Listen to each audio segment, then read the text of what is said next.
Hi, welcome back. Today, we'll be discussing Georg Wilhelm Friedrich Hegel. Hegel was a German philosopher who lived from 1770 to 1831. He tried to develop a system of philosophy which included everything: logic, metaphysics, political science, theology, and history, and tied it all together. We at the Peripuppetic School think he's one of the greatest philosophers of all. In fact, my co-host, George, is named after him. Also, you remember that we said Kant was one of the hardest philosophers to understand, but Hegel is even harder. Hegel has mixed thoughts on Kant. He likes what Kant has to say about how our minds perceive reality, but he doesn't like that Kant leaves us in our heads.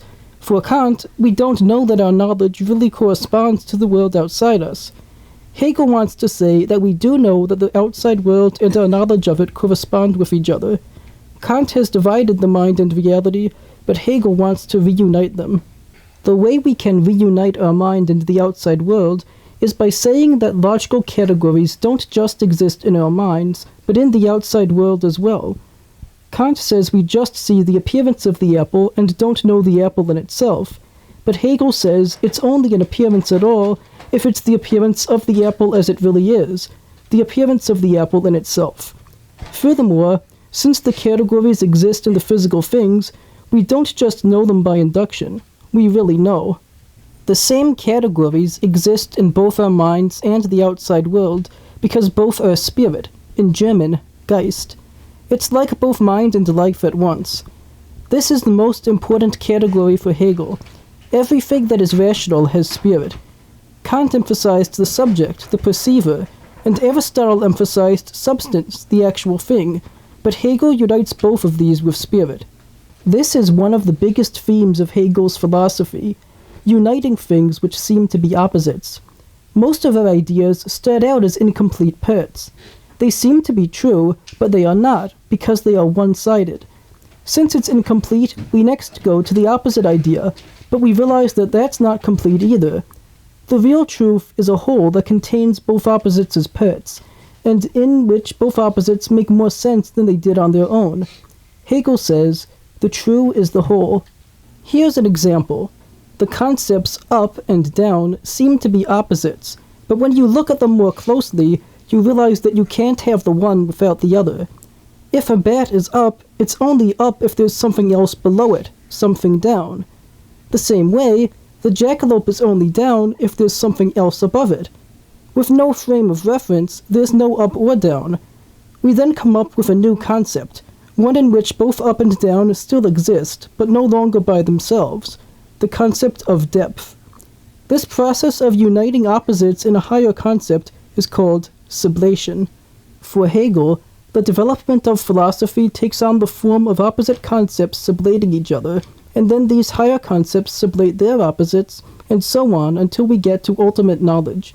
He calls this process dialectic. It is similar to Plato's dialectics, but Hegel thinks that his dialectics are better. Plato's dialectics are just a conversation, so the next step is whatever the conversationists can think of next. But for Hegel, the next step comes necessarily from the nature of the concept. This dialectic development isn't just the structure of philosophy, it's also the structure of history. We said that Hegel likes Aristotle, and one of his favorite Aristotelian ideas is teleology, the idea that everything has a specific purpose that it must fulfill to be itself. Hegel applies the idea of teleology to history. History goes back and forth between opposite developments which keep resolving.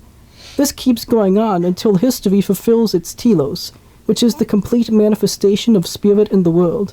Spirit needs to fulfill itself in the world because, if it doesn't, it will just be one-sided. If it doesn't have an other to see itself in, it can't really know itself. Hegel stresses that all spirit needs to see itself in another to really know itself. It's this way with people. I can only be aware of my own consciousness if I recognize that George is conscious and see that he knows that I'm conscious. Without another spiritual being, I couldn't know that I'm spiritual. It's the same thing with absolute spirit. It needs to see itself in an other to know that it's spirit. This is why the world exists, so spirit can see itself in the world and know itself as spirit. This is the endpoint of Hegel's philosophy, when absolute spirit, which is really God, fully sees and knows himself in the world, especially in human art, religion, and philosophy. When this happens, time stops and history has achieved its end. Hegel's philosophical project has a pretty grand scale. It ends with absolute knowing, and he sees human knowledge as being a necessary part of this process, since absolute spirit's ultimate knowing comes about, in part, through human knowledge. Hegel is trying to balance both the physical world and the mind, but he definitely does emphasize the mind, and sometimes he is a little too dismissive of nature and the other non-rational parts of the universe. Hegel has a lot to tell us about the structure of the universe and our minds, and how opposites relate to each other. Next time, we'll look at a philosopher who goes to the opposite extreme of Hegel's grand scale, and says that philosophy itself can tell us nothing important about the world. We hope that you come back to hear about Wittgenstein. Happy philosophizing!